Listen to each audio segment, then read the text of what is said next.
যখন কোনো মানুষ কষ্ট পায় এবং একা একা কান্না করতে থাকে, তখন মহান আল্লাহ তাআলা ফেরেশতাদের উদ্দেশ্য করে বলেন, কোন জিনিস আমার এই বান্দার চোখে পানি আনল? তখন ফেরেশতারা বলে, হে আল্লাহ, আপনার বান্দা ভালো নেই, সে দীর্ঘ সময় ধরে হাসেনি। তখন ফেরেশতারা সেই বান্দার জন্য কান্না করতে থাকে এবং আল্লাহ তাআলাকে বলতে থাকে, হে আমাদের রব, আপনি তো জানেনই আপনার বান্দার হৃদয়ে কিসের কষ্ট, সুতরাং আপনি তার কষ্ট দূর করে দিন।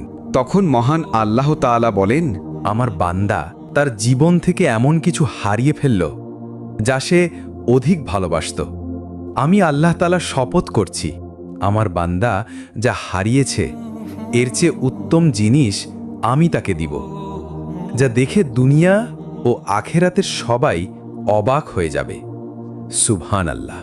তাই সর্বদাই আল্লাহ তাআলার উপর ভরসা রাখুন।